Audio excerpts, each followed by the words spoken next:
आज हम लोग इस वीडियो में विज्ञान भारती सेकंड कक्षा 7 अभ्यास कार्य पुस्तिका का अध्ययन करेंगे। अगर आप मेरे चैनल पर नए हैं तो इसे सब्सक्राइब जरूर करें, बेल आइकन दबाएं ताकि आपसे कोई वीडियो मिस ना हो। वीडियो हर स्तर के विद्यार्थी के लिए महत्वपूर्ण है, इसलिए इसको जरूर देखें। वीडियो पसंद आए तो इसे लाइक शेयर करना बिल्कुल भी ना भूलें। चलिए देखते हैं आज का अध्याय। आज का अध्याय है इकाई 1 मानव विज्ञान एवं प्रौद्योगिकी। चलिए स्टार्ट करते हैं इसे। पहला प्रश्न है अपने दैनिक जीवन में प्रयोग होने वाली वस्तुओं के नाम लिखिए। तो जिन वस्तुओं को आप प्रयोग करते हैं उनके नाम लिख सकते हैं। यहाँ पे कुछ नाम लिखे हैं। दैनिक जीवन में मोबाइल, टीवी, कपड़े, गाड़ी, गैस चूल्हे, साइकिल, स्कूटी, कुर्सी, मेज, किताब आदि का हम यूज करते हैं। प्रश्न नंबर 2 है निम्नलिखित चित्रों को देखकर यातायात के प्राचीन संसाधनों पर ओल्ड तथा नवीन संसाधनों पर न्यू लिखिए। तो ये हमारा नवीन है तो यहाँ पे न्यू लिख लीजिएगा। ये भी नया है, नवीन है तो इसमें भी न्यू आ जाएगा। ये ओल्ड है तो ओल्ड लिखा है। मोटरसाइकिल नवीन है तो यहाँ पे न्यू लिख लीजिएगा।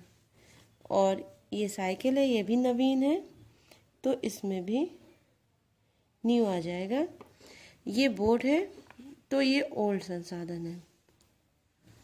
तीसरा प्रश्न है पहले जब टेलीफोन, मोबाइल नहीं थे, लोग एक दूसरे का हाल जानने या संदेश पहुंचाने के लिए क्या उपाय करते थे? तो संदेश वाहक का यूज होता था। जैसे युद्ध वगैरह होता था, राजा एक आदमी को भेज देता था खबर लेके। वो जाता था रानी के पास या राज में अपने, और वो बताता था कि वहां पे क्या हो रहा है। इसको संदेश वाहक कहते थे। संदेश का वाहक यानी संदेश को ले जाने वाला। दूसरा है पत्र। तीसरा टेलीग्राम तथा प्रशिक्षित कबूतर, कबूतरों से भी संदेश पहुंचाए जाते थे। चौथा है निम्नलिखित कृषि संसाधनों में से प्राचीन एवं नवीन संसाधनों की अलग अलग सूची बनाइए। यहाँ कुछ दे रखे हैं। इसमें प्राचीन कृषि संसाधन है ढेकुली, रहत, बैलगाड़ी और बैलहट। नवीन कृषि संसाधन कौन सा है? हार्वेस्टर, थ्रेसर, ट्रैक्टर और ट्यूबवेल। चलिए अगला प्रश्न देखते हैं। अगला प्रश्न है प्रश्न नंबर 5। पहले बीमार होने पर लोग घरेलू उपचार करते थे। वर्तमान में विज्ञान ने हमें उपचार हेतु क्या क्या सुविधाएं दी हैं? तो विज्ञान ने हमें आधुनिक मशीनें जैसे एक्सरे, अल्ट्रासाउंड, स्कैनर, इंडोस्कोप आदि सुविधाएं दी हैं। साथ ही साथ रोगों से संबंधित जांच की सुविधा दी है, जैसे खून, पेशाब, मल आदि की सुविधा।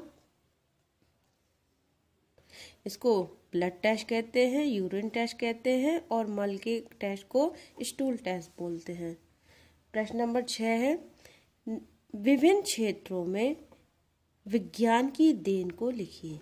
ये टॉपिक दे रखे हैं। इसमें विज्ञान ने क्या क्या हमको योगदान दिया है उसके बारे में लिखना है। तो कृषि में थ्रेसर, हार्वेस्टर, उन्नतशील बीज, ट्रैक्टर, खाद उर्वरक आदि का दिया है। यातायात, मोटरसाइकिल, साइकिल, कार, बस, ट्रेन, वायुयान और जलयान जो पानी में चलने वाले जहाज होते हैं। चिकित्सा के क्षेत्र में अल्ट्रासाउंड, एक्सरे, एंडोस्कोपी, MRI, टीके, एंटीबायोटिक और शल्यक्रिया यानी ऑपरेशन वगैरह। मनोरंजन के क्षेत्र में radio, transistor, television, cinema, video game जो आप लोग बहुत खेलते हो।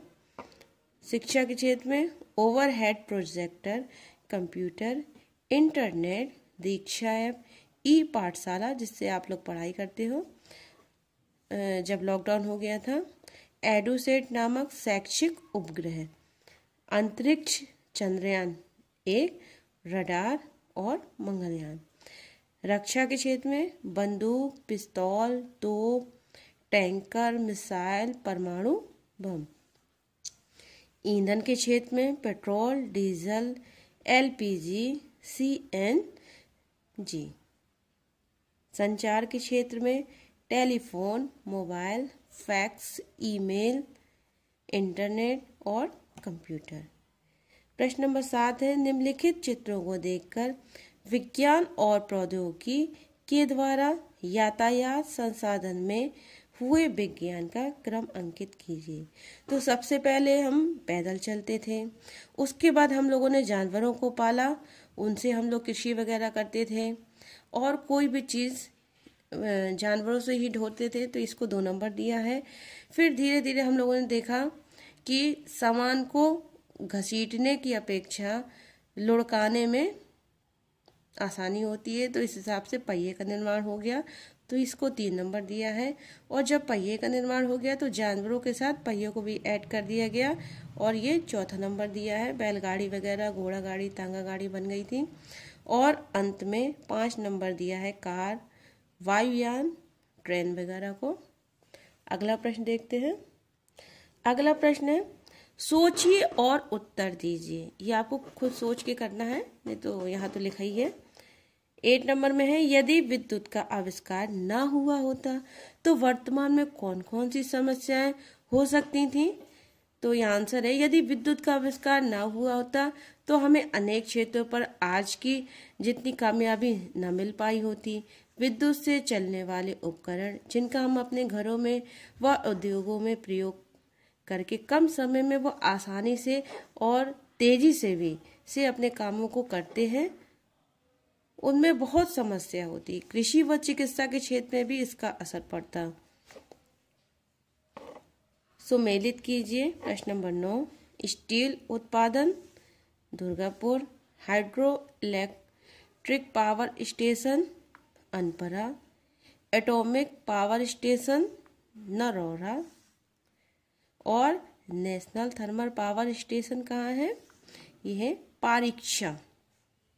अगला प्रश्न है प्रश्न नंबर 10, कृषि के क्षेत्र में विज्ञान के नियमों व सिद्धांतों के प्रयोग से विभिन्न वस्तुओं के उत्पादन में आशातीत वृद्धि हुई। आशातीत मतलब बहुत ज्यादा। कृषि के क्षेत्र में विभिन्न क्रांतियों का संबंध किस वस्तु के उत्पादन से है, लिखिए। तो ये हरित क्रांति लिखिए, ये फसल उत्पादन से है। श्वेत क्रांति दुग्ध उत्पादन से है। पीली क्रांति तिलहन उत्पादन।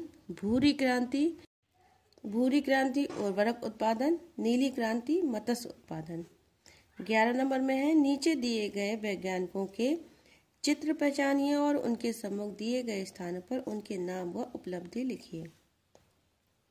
ये चित्र है MS स्वामीनाथन का, इन्होंने हरित क्रांति के जनक थे, उपलब्धि इनकी है। दूसरा है डॉक्टर वर्गीस कुरिमन, ये श्वेत क्रांति के जनक थे। अगला प्रश्न देखते हैं। अगला प्रश्न प्रश्न नंबर 12, निम्नलिखित दिए गए शब्दों में से उचित शब्द चुनकर रिक्त स्थान की पूर्ति कीजिए। तो पहले में भरा है, अपनी भौगोलिक स्थिति जानने के लिए GPS का प्रयोग करते हैं। बी नंबर, पृथ्वी, अग्नि एवं त्रिशूल भारतीय मिसाइल है। सी नंबर, LPG खाना बनाने की गैस है। डी नंबर, टेलीफोन लाइन से जुड़ा नेटवर्क इंटरनेट कहलाता है। 13 नंबर पे है, विज्ञान और प्रौद्योगिकी के विकास के कारण मनुष्य को लाभ ही नहीं मिला है बल्कि इससे अनेक प्रकार की हानियां भी हुई हैं। नीचे दिए गए चित्रों को देखकर उन हानियों को पहचान कर उनके कारणों को लिखिए। तो देखिए, ये ईंट भट्टों से निकलने वाला धुआं है, चिमनी के माध्यम से ये खेत में आग लगाई गई है, और ये बहुत सारी गाड़ियां हैं जिनसे ये धुआं निकल रहा है। तो इन चित्रों में ईंट भट्टे की चिमनी से निकलते धुएं, खेतों में जलाई जाने वाली फसल, उसको पराली कहते हैं, तथा वाहनों से निकलने वाले धुएं दिखाया गया है। ये सभी वायु प्रदूषण के कारण हैं तथा इनके कारण दमा, सिरदर्द, अस्थमा, त्वचा के रोग आदि होते हैं। इनका बहुत ही नकारात्मक प्रभाव हमारे शरीर पर पड़ता है। 14 नंबर पे है, यदि वर्तमान में ईंधन के रूप में LPG और CNG का प्रयोग न होता तो पर्यावरण पर पड़ने वाले नकारात्मक प्रभाव को लिखिए। यदि ईंधन के रूप में एलपीजी और सीएनजी का प्रयोग न होता तो हम ईंधन के रूप में गोबर के उपले, लकड़ी, मिट्टी का तेल, डीजल, कोयला आदि का प्रयोग करते और इनसे निकलने वाली विषैली गैसें जैसे carbon dioxide, carbon monoxide, nitrogen के ऑक्साइड से हमारा पर्यावरण प्रदूषित होता रहता। अगला प्रश्न देखते हैं। अगला प्रश्न है 15 नंबर में, विज्ञान और प्रौद्योगिकी के विकास से लाभ ही नहीं बल्कि हानियां भी हुई हैं। पर्यावरण असंतुलित हुआ है जिस कारण वातावरण में प्रदूषण बढ़ता जा रहा है। निम्नलिखित चित्रों को देखकर उन प्रदूषणों के नाम व कारण लिखिए। उद्योगों की संख्या बहुत बढ़ जाने से इनसे निकलने वाले अपशिष्ट पदार्थ नालियों में बहा दिए जाते हैं तथा शहरीकरण होने से जो भी कूड़ा करकट होता है उन्हें नदियों, तालाबों में बहा दिया जाता है। इसके कारण नदियों का जल प्रदूषित होता है। ये देखिए सीवर बना हुआ है, ये नदियां पूरी गंदी हैं। प्रश्न नंबर 16 है, मृदा प्रदूषण क्या है, इसके कारण लिखिए तथा प्रदूषण के 2 अन्य प्रकार भी लिखिए।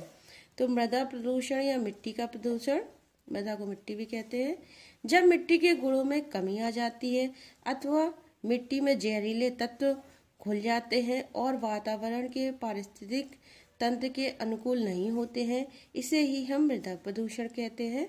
मृदा प्रदूषण के अनेकों कारण हैं, जैसे औद्योगिक अपशिष्ट पदार्थों का मिट्टी मिलना, औद्योगिक यानी जो उद्योग धंधों से निकलने वाला कचरा है। दूसरा है पेड़ पौधों पर पेस्टिसाइड, सीसीसाइड, इंसेक्टिसाइड आदि का छिड़काव करने से मिट्टी में मिलना, जैसे पेड़ पौधों पे दवा डालते हैं जो खेतों में घोल के, उसी को कहते हैं ये सब सारे। तीसरा है मनुष्य तथा जलीय जंतुओं के मलमूत्र का उचित निस्तारण न होना। 14 नाभिकीय विस्फोट से रेडियोधर्मी पदार्थों का मिट्टी में मिलना। और पूछा था 2 अन्य प्रदूषण, तो 2 अन्य प्रदूषण है वायु प्रदूषण और जल प्रदूषण। इसी के साथ ये इकाई यहीं समाप्त होती है। मिलते हैं अगले वीडियो में। Bye bye.